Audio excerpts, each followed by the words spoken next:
시세 조정 혐의를 받고 있는 카카오 창업주 김범수 위원장에 대한 구속영장 실질 심사가 조금 전 오후 2시에 시작이 됐습니다. 김 위원장은 불법 행위를 지시했거나 용인한 적이 없다는 입장인데요. 구속 여부를 가리게 될 쟁점은 무엇일지 짚어보겠습니다. 네, 한편 경북 봉화에서 발생한 농약 사건의 피해자 3명의 상태가 호전되면서 경찰 수사의 속도가 붙고 있습니다. 경찰은 경로당에 있던 특정 용기에서 살충제 성분을 확인하고 이를 바탕으로 본격적인 조사에 나섰는데요. 자세한 소식 허주연 변호사와 짚어보도록 하겠습니다. 어서 오십시오. 어서 오십시오. 안녕하세요. 예. 잠시 저희가 함께 문수국 기자의 연결을 보셨는데 일단 조금 전 2시부터 SM엔터 시세 조정 의혹을 받고 있는 김범수 위원장의 구속영장 실질 심사가 지금 시작이 됐습니다. 한 20분간이 지났는데요. 먼저 오늘 구속영장 실질 심사에서 최대 쟁점이 될 게 뭔지부터 짚어보겠습니다. 김범수 위원장이 이 카카오가 이 SM엔터테인먼트의 최대 주주로 등극하는 바로 그 과정에서 시세 조종 행위가 있었다는 의심을 받고 있는데 그 시세 조종 행위를 직접적으로 지시하거나 지휘했는지 적어도 그렇지 않다면 알고도 묵인했는지에 대해서 검찰이 얼마만큼을 소명할 수 있는 것인가 이것이 핵심 쟁점이 될 거라는 생각이 듭니다. 예. 방금 리포트에서도 나왔지만 지금 카카오가 SM엔터테인먼트 내부의 어떤 경영권 분쟁 상황에 뛰어들면서 하이브가 그때 당시 10만 원이 채 되지 않던 주식을 우호 지분을 많이 만들기 위해서 12만 원에 공개 매수하겠다고 천명을 했단 말이죠. 예. 그걸 저지하기 위해서 주가를 의도적으로 높은 가격으로 시세 조종을 했다라는 더 것이 비싸게 샀다. 그렇죠. 조종을 해서 12만 원이라고 하더라도 거기에 사람들이 카카오 하이브에 팔지 못하도록 그래서 카카오 쪽으로 우호 지분을 살 수 있는 그런 주식들이 많이 남아 있을 수 있도록 부당하게 시세 조종 행위를 했다고 하는 것이 이제 검찰에 보는 시각이거든요. 네. 그래서 관련한 이 배재현 전 투자 대표도 지금 재판을 받고 있는 상황이고 예. 여기에 자금을 투입했다고 여겨지는 사모펀드 운용사 회장도 지금 재판을 받고 있고 실무진들도 재판받고 있는 상황입니다. 그런데 문제는 김범수 위원장이 이걸 얼마만큼 알고 있었고 여기 얼마만큼 가담했느냐 이것이 바로 김범수 위원장 구속 여부를 가를 쟁점이 될 거라는 생각이 듭니다. 쟁점에 대해서 말씀해 주셨는데 지금 검찰 쪽에서는 어느 정도 이제 소명을 할 수 있는지 여부가 굉장히 중요해 보이거든요. 검찰이 구속영장을 청구하면서 충분한 인적, 물적 증거를 확보했다 이렇게 밝히면서 자신감을 드러내는데 그렇다면 직접 증거가 어느 정도 있는지가 관건이 되겠네요. 지금 검찰이 김범수 위원장만 좀 늦게 구속영장을 청구를 한 상황이에요. 네. 그만큼 수사를 면밀하게 해서 구속을 시킬 만한 자료를 충분히 모으겠다는 의지의 표명이다 이렇게 저는 생각이 되는데요. 그런데 문제는 검찰은 지금 증거를 확보했다고 자신을 하고 있는 상황인데 일단 인적 증거라고 하면 결국에는 관계자들의 진술이라든가 재판 과정에서의 증언 같은 것들을 얘기를 할 겁니다. 예. 물론 지금 이준호 전 부문장이 재판에서 김범수 위원장이 승인 없이는 이런 공개 매집이 이루어질 수가 없었다라고 얘기를 했고 뭐 관계자들 카톡 대화방 같은 데 보면은 오늘 공개 매수 저지해 주세요 내지는 아니면 위험해 보여도 도와달라 뭐 이런 내용들이 있었고 그리고 카카오라는 거대 회사가 그 수장인 김범수 위원장이 승인 없이 이렇게 2,400억이나 되는 대규모의 주식 매집과 시세 조종 행위를 이 회장 모르고 이 수장 모르고는 할 리가 없다라고 보고 있는 것이 지금 검찰의 시각이거든요. 그런데 그 인적 진술의 신빙성에 대한 어떤 의문이 지금 있는 상황입니다. 왜냐하면 재판 과정 중에서 이준호 부문장 같은 경우에는 자신에게 관련된 다른 혐의가 있는데요. 이 혐의에 대해서 검찰 압박을 받고 있고 그 부분에 대한 부인을 위해서 이렇게 허위 진술을 했다라는 공방이 오가고 있는 상황이거든요. 예. 그렇다고 하면 좀 더 확실하고 직접적으로 입증을 할 수 있는 것은 물적 증거일 텐데 배 전 대표의 휴대전화라든가 카카오톡 메시지, 임직원들 간에 주고받은 어떤 메일이나 메시지에서 검찰이 김범수 위원장이 얼마나 이거에 대해서 알고 있었고 관여하고 있었는지를 입증할 수 있는, 그러니까 소명할 수 있는 증거 자료를 제시할 수 있을지가 관건이 될 거라는 생각이 드는데요. 한 가지 조금 제가 의문을 갖고 있는 부분은 지금 시세 조종을 했다고 여겨지는 날들이 총 4일이 있는데요. 그중에 하루만 지금 구속영장 청구서에 김범수 위원장이 혐의로 적시가 됐습니다. 4일 전부 있는 게 아니고 그렇습니다. 하루만. 나머지 3일의 공통점은 뭐냐면 사모펀드 운용사에 자금이 투입돼서 조종행위가 이어졌다고 여겨지는 날들인데 그렇다고 하면 김범수 위원장이 이 사모펀드 운용사와 공모했다는 이 연결고리에 대한 입증 증거가 부족해서 이 부분이 빠진 것이 아닌가. 그러면은 이 전체적인 어떤 시세 조종 행위의 일부만 회장이 알고 있었다. 김범수 위원장이 알고 있었다는 것이 논리적으로 얼마나 설득력이 있을 것인가. 이 부분도 좀 문제가 될 거라는 생각이 듭니다. 이준호 부문장 얘기했잖아요. 배재현이 브라이언 김 위원장 헌법 받았다 얘기했다 이런 것들이 만약에 물증에서 뭔가 주고받은 톡이 있거나 이런 것들이 확인되면 또 이게 달라질 수도 있겠네요. 지금 말씀하신 그렇죠? 부분이 어떤 내용이냐면요. 브라이언이 피 하나 잡아서 투자해서 우호 지분을 확보하라고 얘기했다라는 얘기를 했거든요.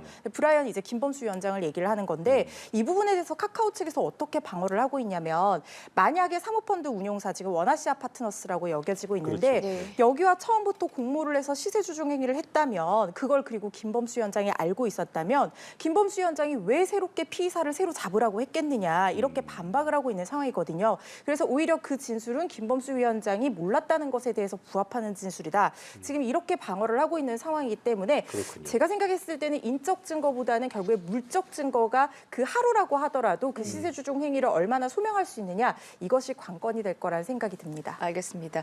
그렇다면 이제 심사 결과가 아무래도 오늘 저녁에 나올 것으로 예상이 네. 되는 상황인데 뭐 어떤 결과가 나올지는 모르겠지만 지금 기각이 될 경우에는 검찰 쪽에서 구속영장을 재청구할 가능성에 대해서는 좀 어떻게 보십니까? 지금 이 사건에서는 뭐 범죄 혐의의 중대성, 도주의 우려, 증거인멸 우려 같은 구속영장 발부의 여러 가지 요건 중에서도 범죄 혐의를 소명하는 것이 가장 큰 관건이 될 거라는 네. 생각이 듭니다. 네, 네. 이 범죄는 당연히 중대하고 김범수 위원장이 알려진 사람이기 때문에 도주 우려가 없다고 아마 주장을 할 거예요. 네. 네. 그렇다고 하면 지금 김범수 위원장이 혐의를 부인하고 있는 상황에서 직접적인 범죄 혐의의 소명이 좀 부족하다고 생각되면 재판부에서 다툼의 여지가 있다고 보고 기업의 오너를 구속시키는 데 상당히 부담을 느끼게 될 겁니다.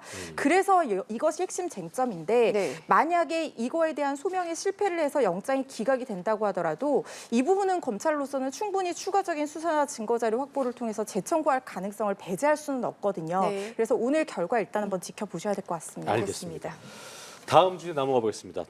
봉화에서 발생했던 농약 사건 수사 상황 좀 짚어볼 텐데요. 농약 중독으로 입원했던 5명 중 다행히도 3명의 상태가 호전돼서 이제 호전이 됐고 한 명은 또 진 대화가 가능할 정도로 나아졌다는 그 얘기인데 일단 3명의 상태가 호전됐다는 얘기는 구체적인 피해자 진술이 가능해졌다는 의미일 텐데요. 경찰 수사에 속도를 좀 낼 수 있을 걸로 보입니다. 굉장히 탄력을 받을 수 있을 것 같습니다. 모든 수사에서 피해자의 진술은 정말 중요한 단서 중에 하나입니다. 특히 피해자가 이렇게 여러 명인 사건 같은 경우에는 용의자를 특정하거나 좁혀나가는 데 있어서 피해자들의 중복되는 동선이라든가 예. 피해자들과 공통적으로 어떤 인과관계, 예를 들어서 뭐 원한관계라든가 채무관계 이런 것들이 있는 사람이 용의자로 특정될 가능성이 높아지는 거거든요. 네. 그리고 피해자들이 지금 음독했을 때의 상황이라든가 공통적으로 만졌던 어떤 용기나 동선 그리고 그때의 느낌이나 맛 이런 것들도 굉장히 중요한 단서가 네. 될 수 있기 때문에 네. 지금 피해자 진술을 들어보고 경찰이 수사에 탄력을 받을 거라는 생각이 듭니다. 네, 피해자들의 이제 진술뿐만 아니라 경찰 쪽에서는 의미 있는 단서들을 계속해서 확보 중이라고 합니다.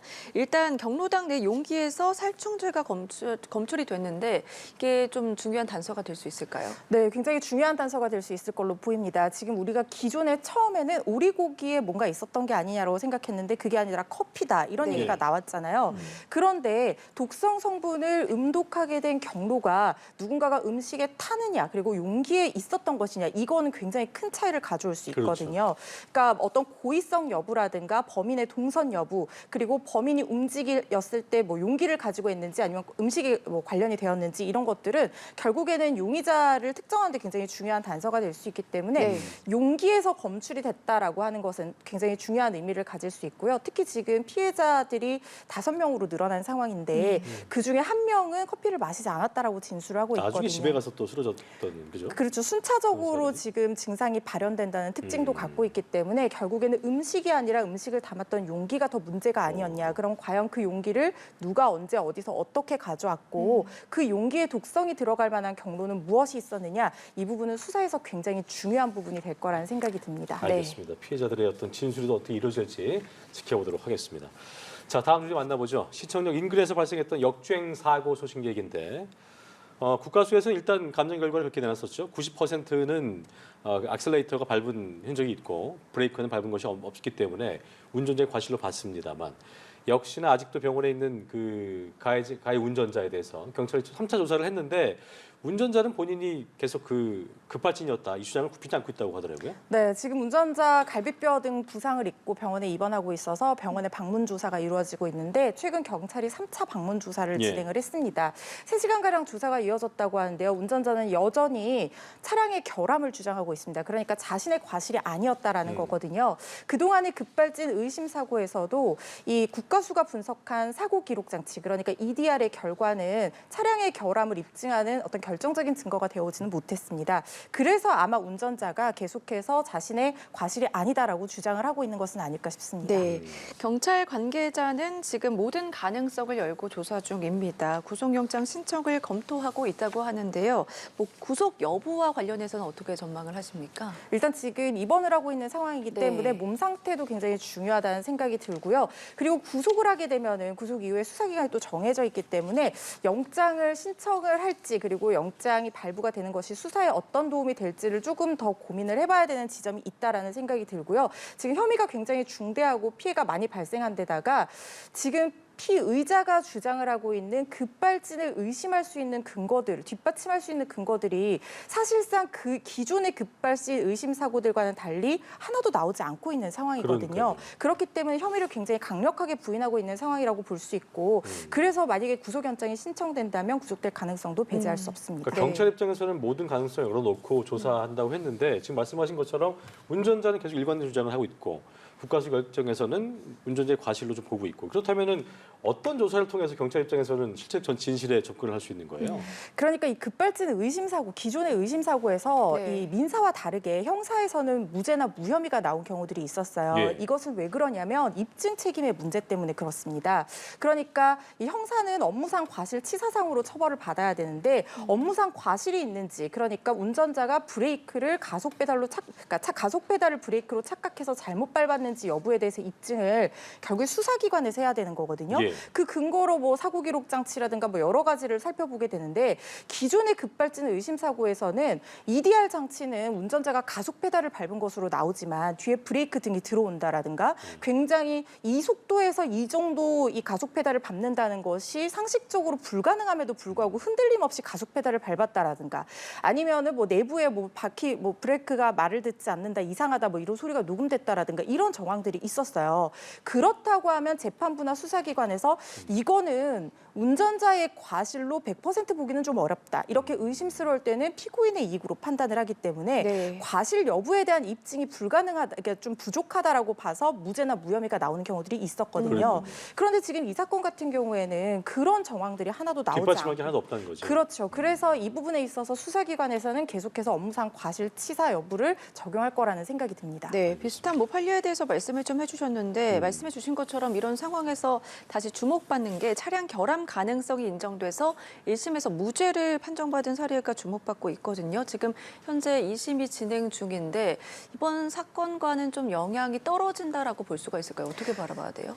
지금 말씀하신 그 사건은 이번 사건과 상당히 다른 부분이요. 네. 일단 그 사건 같은 경우에는 브레이크 등이 9번 깜빡깜빡했던 부분이 있습니다. 네. 그리고 19초 동안 속도가 37km에서 60km 넘게 굉장히 짧은 시간에 빠르게 가속이 됐는데 가속 페달을 50% 이하 강도로 밟고 있었다는 EDR 분석 기록이 나왔어요. 그렇죠. 네. 그렇다고 하면은 이렇게 가속 페달을 50% 강도 이하로 밟고 있는데 이렇게 짧은 시간에 가속이 될 수 있을 것이냐.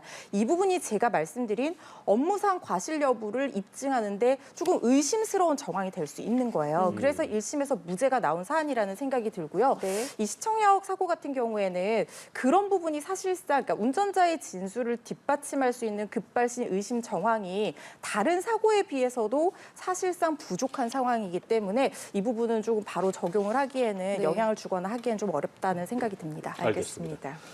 마지막 주제 만나보죠. 20년 전 발생했던 밀양 성폭행 사건의 가해자들에 대한 신상 공개가 사적 제재 논란을 낳고 있다. 저희가 이 시간 통해서 많이 보도해드렸었는데 경찰이 이와 관련해서 유튜버도 그렇고 블로거 8명을 송치했습니다. 어떤 혐의였습니까? 네, 정통망법상 명예훼손 혐의가 송치가 됐습니다. 그러니까 정보통신망, 유튜브 같은 것들, SNS, 블로그 이런 것들을 이용해서 가해자의 동의 없이 이름이나 사진과 같은 실명과 개인정보를 공개를 해서 구체적인 사실을 적시해서 이게 뭐 사실인지 허위 사실인지 일단은 확인을 해봐야 되는 부분이지만 어떤 그런 명예를 훼손할 수 있는 사회적 가치 평가를 떨어뜨릴 수 있는 사실관계를 적시를 해서 명예를 훼손했다는 혐의로 지금 송치가 된 상황입니다. 네, 명예훼손 관련해서 말씀해 주셨는데 경찰에 따르면 가해자 신상 유포와 관련해서 접수된 고소 또는 진정이 무려 469건이고요. 수사 대상에 오른 것만 192명이라고 합니다. 그렇다면 명예훼손의 판단 기준이 되는 건 어떤 건지 궁금하거든요. 정통망법상 명예훼손 구성 요건을 일단 다 만족을 시켜야지 처벌을 할 수가 있는 건데요. 네. 이 사건 같은 경우에는 뭐 그러니까 피해자가 특정이 됐다라든가 전파 가능성이 있다라든가 구체적인 어떤 사실관계의 적시가 있었다. 그 내용이 명예를 훼손할 수 있을 만한 내용이다. 이거에 대해서는 큰 공방이 있을 거라는 생각이 들지는 않습니다. 결국 핵심은요. 정통망법상 명예훼손은 비방의 목적이 있어야 됩니다. 아마 이 가해자로 지금 지목되고 있는 유튜버 쪽에서는 비방의 목적이 아니라 공익적 목적이었다라고 주장하면서 죄가 없음을 주장할 가능성이 상당히 높다는 생각이 들거든요. 네. 우리 판례에서 물론 일부 비방의 목적이 있더라도 전체적인 공익 목적이 있다고 하면 이 부분은 죄가 될 수 없다라고 판단한 사례가 있기는 하지만 유튜브라는 것이 필연적으로 조회수라든가 구독자 그리고 수익과 직결될 수밖에 없는 부분이고 더구나 우리 법에서는 이런 자력구제를 엄격하게 금지를 하고 있습니다. 그래서 이 비방의 목적이 인정될 가능성이 상당히 높다라는 생각이 들고요. 처벌 가능성이 높다고 판단을 하고 있습니다. 최근에 있었던 더군다나 이제 사이버레카 그 부분도 있었기 때문에 그 수익에 관련된 부분에 더 집중했었다면 그런 걸로 또 볼 수도 있으니까 그런 것들 그런 최근의 여론을 감안한다면 이 부분에 대해서 어떻게 좀 판단이 더 이루어질까요? 지금 신상 공개 영상을 올린 이 유튜버들의 영상을 저도 몇 개 확인을 했는데요. 네. 뭐 이 자료 수집 차원에서 확인을 했는데 자기들이 스스로 인정하는 유튜버들도 있었습니다. 조회수를 올리기 위한 것이 맞다라고 얘기를 하는 부분도 있었기 때문에 설령 수사 단계에서 비방의 목적이 아니라 공익적 목적이었다라고 주장을 한다고 하더라도 이 부분에 대한 증거 자료가 제출된다고 하면 설득력을 가지기 어려울 거라는 생각이 들고요. 그리고 공익적인 목적은 결국에는 진짜로 공익을 위하는 것이어야 되는데 이런 사적 제재를 법이 허용하는 어떤 결과를 낳게 된다고 하면 그것은 결국 공익에 반하는 행위가 될 수 그렇죠. 있거든요. 그래서 이 부분에 대한 주장은 받아들여지기 어렵지 않을까 하는 생각이 듭니다. 알겠습니다. 사건 사고 소식 오늘 여기까지 들어보도록 하겠습니다. 지금까지 허주연 변호사와 함께했습니다. 고맙습니다. 고맙습니다. 감사합니다.